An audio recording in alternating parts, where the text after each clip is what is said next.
Yeah, we're gonna do it. We're doubling the herd. We're gonna have at least 18 bucks and 250 does probably.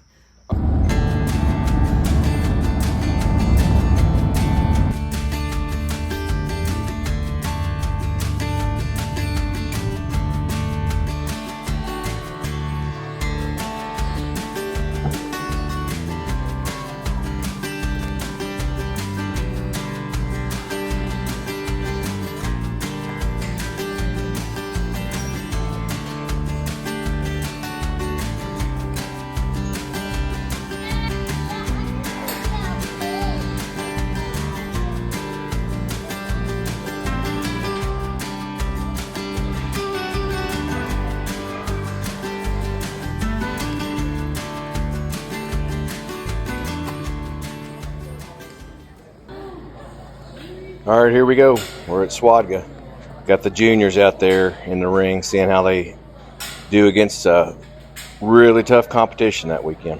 She's long body. We'll depth the body to the black dove here in 2. And it's for that substance in her turn that 2 is placing over 3.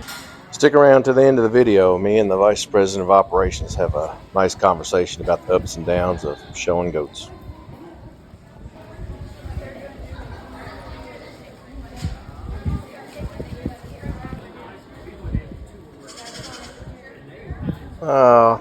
And there's Mulberry Branch out there strutting their stuff.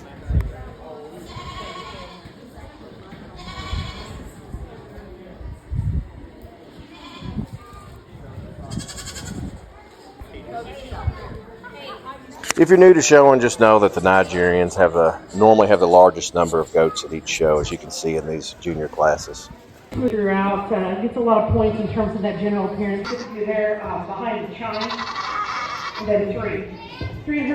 And here we are enjoying a nice family lunch in the barn. That's something that's enjoyable about these shows, spending time with family and friends. This particular show had a buck show, which we showed our junior bucks in. They did pretty good for themselves.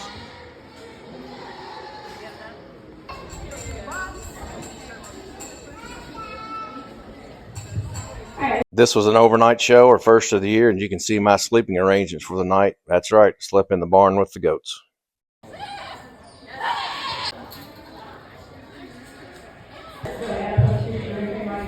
Now we're in the senior show the next day. Hart and Glimmer, you'll see here, both got second in their age group against some really, really tough competition. We were really proud of where they placed.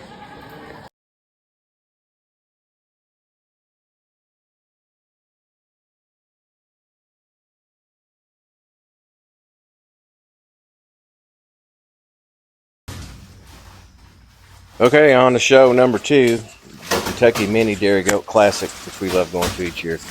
After each show, I clean out the trailer, disinfect it with a mixture of Clorox, and then the next show we put shavings back down, make sure it's good to go before we put the goats in it.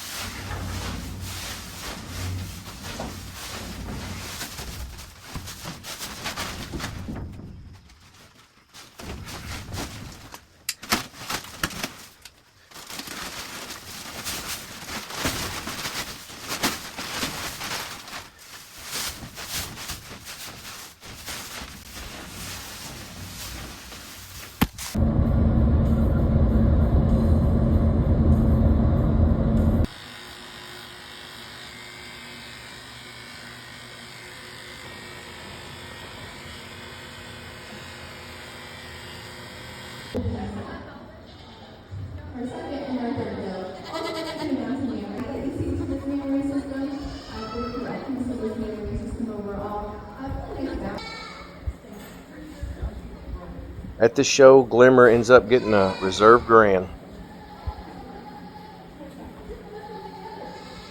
And finally, Precious Wednesday ends up getting her 3rd grand, completing that final leg of being a permanent champion.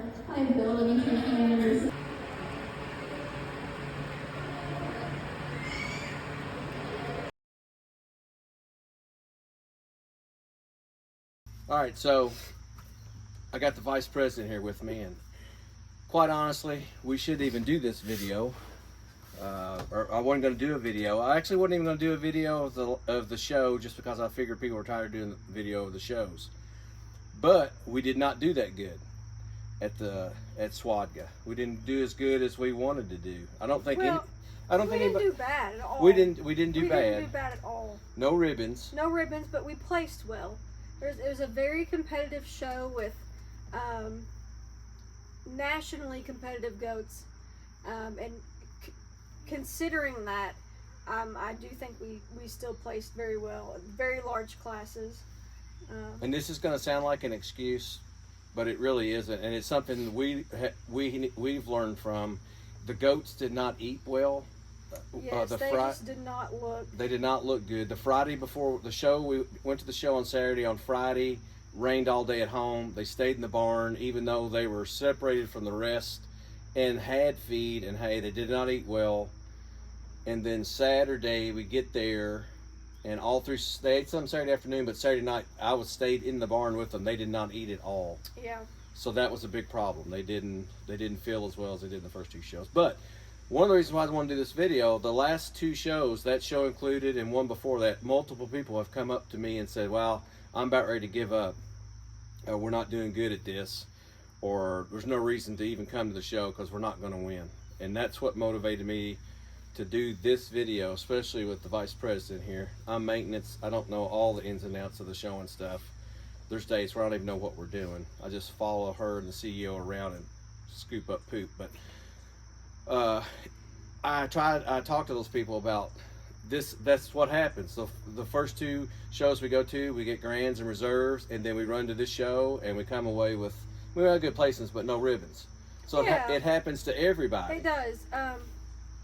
I feel like every year, well, even when we have a really good year, there's still one or two shows where we're like, where we don't really do anything. I mean, it's just how it is. That's how it is. You never know how your goats are going to look. It is hard on them. We've done, 4 shows in the span of a month, and it's hard on them traveling that often, and it's hard for them to look their best every single weekend when you're showing that often. So now the girls are going to have a little bit of a break, which should be good for them and get them looking good. But it can just be stressful on them, traveling that often, even if they're used to it. But it can ding production when you're also, filling them every weekend for a show. So. And that was our first overnight show. Yeah, it was our first overnight one. So. And you could tell they never really settled in. Yeah. It's like they were. Yeah. It's like they were stressed. And it's, even though they've done this, so many times at this point, you just never know. And the weather was crappy, and that can stress them out. So. But we did get beat by really good goats, so we're not making excuses. The goats at SWODGA, there was beautiful goats, yes. Multiple really good exhibitors there. It wasn't just one or two. There was some really very competitive, really good farms showed up. So we're not making excuses. We got beat by really extraordinary goats. The bucks did pretty good. We did do pretty good with the little bucks. We had a couple junior bucks that got junior grand or junior reserve, which those don't, since they're junior bucks, it doesn't count towards anything, because then they have to compete against the bigger, more mature bucks, and they didn't go past that, but they did well, and it was just good to get them kind of some experience and get them off the farm, so that we could show them more in the future. And well, let me ask this before we get off here. And then if you got questions too, put them in the comments. Not many people comment on the videos. Seems like more and more people are watching them. We are getting more and more subscribers, and we are thankful for that. We actually had somebody come up at that show and say they watched the video, and I about fell over. I'm like, what video? The YouTube video. Oh, yeah. So what do you think? So, because that's what we kind of talk. Why I did the videos. People don't give up. I mean, we were at the back of the line when we started. Obviously, we didn't show up, and we'd been breeding goats for a long time. Yeah. Before we ever started showing, we've been breeding goats, Nigerians, since 2014. So I remember the first show showing up thinking, oh, we got this because we've got blue-eyed, moon-spotted goats. Now, people that have Nigerians are laughing right now. Mm-hmm. But I really thought, oh, well, we're going to blow this thing out of the water. And we got our butts whooped bad. Oh, yeah. It was very humbling. For the first couple of years, I'd say. First couple of years, we were fortunate. We met people that encouraged us, gave us good advice. They are still dear friends to us, and still encouraging to us, and that's part of the goat world too. You're going to meet good people that give you good advice and keep you going. That's kind of why I want to do this video. I've met multiple people this last month that's like, we're giving up, or this is the last show, or we're not ever going to do anything, and that's just not the case. You got to just stay at it. So what do you think the one thing was? Because there was a moment where it seemed like our whole fate in this game shifted. What do you think that was? Honestly, just bringing in better goats that had better, I'm not even going to say better genetics, which when we first started, we were buying based off of herd names and what was behind them. And honestly, doing that, I mean, we had some expensive goats that we ended up selling without papers because they just didn't turn out to be nothing. But figuring out which lines are consistent and just figuring out what you like and what's desirable, I guess, confirmation wise, going to shows and listening to the judges and their reasonings, and even talking to the judges. Not while the show's going on. Not while the show's going on, Don't do but that. you know, afterwards, getting their opinions and talking to them, and really just figuring out like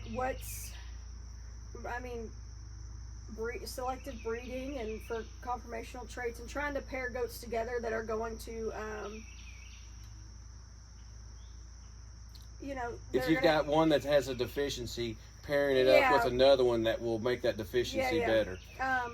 And I mean, a lot of it, I feel like for us was really just going to shows and getting more experience, and again, listening to the reasonings, figuring out the confirmation stuff.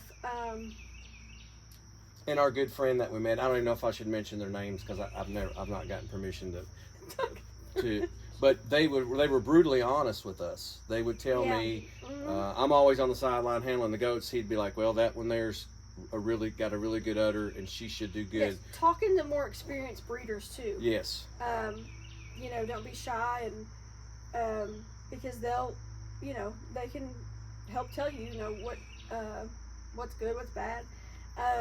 Another thing I would recommend for anyone to do is which I just did this, I guess a couple of years ago, but to do a judge's training, even if you're not wanting to be a judge, but just sitting in on it, they go over so much that's so, like all the scorecard, studying the scorecard, but figuring out, what confirmation traits are more points than others, and they're figuring out what the points are, and it was a very, very educational, I guess you'd say, class or course. And you did that at the ADGA conference. Yeah, convention. Convention, yeah. And I would do it again. It was very, very educational. It's a lot. It's a lot of work. It is a lot. Mm-hmm. It is a lot of work. The CEO but her entire life, day and night, is spent with the goats. And I think that's something we have that other people may not.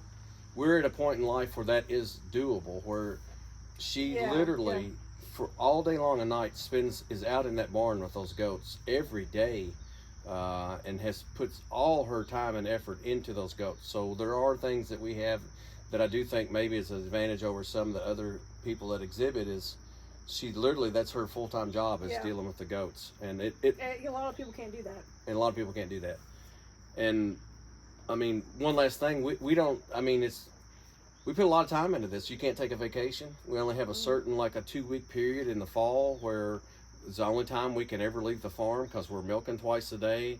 And it is hard to keep those does looking good all through the show season. That's another thing, is management. Like when we first started showing, especially those senior does, like you're figuring out how long to fill them and what to feed them to get their production up, and which I mean, like you said, the CEO knows all about that, so I can't really pitch in there. And we're never going to get her on here. Never. It's never happening. No. Maybe we could AI. It is a lot. It's so much that goes into it. It is. It's a lot of work. A whole lot of work. And but the main thing I wanted to get across is don't quit. No, don't give up. If you see us at shows, I mean, we love talking to people, and I'm not saying we're not the end all do all. I don't want to sound cocky, but we are doing pretty good with the goats. So we're doing better than we were. We're doing a lot better than we were. Yeah, doing a lot better than we were. But with shows, you just never know. I mean, you could be doing great one weekend, and then, like I said, be last next. You just And the goats You don't could know. fall off, and Yeah. you don't even know why. Yeah. Well, the first year where we had Bubbles, I really thought Bubbles would be Yes. the first one that we finished. She came out, looked spectacular. A breeder that we have that has been tremendously helpful to us said it was one of the best udders he'd ever seen.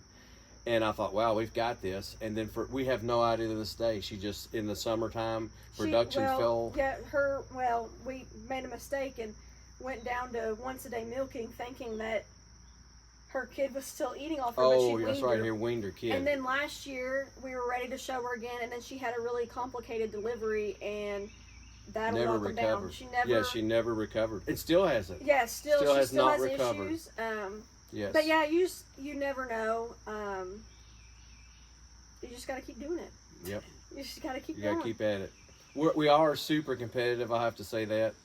I'm super competitive. I didn't even want to do this when we started, but the first time I got the taste of our That is buck fun. whooping, that's what got me. When we went to the show and we're dead last, it really made me mad. I'll be honest with you. I was like, we're not doing. If we're gonna do this, we're gonna try to be the best we can be. You got to put your all into it. You got to put your all into it. So, I think we're all three really competitive here. So the CEO would never admit it, but she's pretty competitive.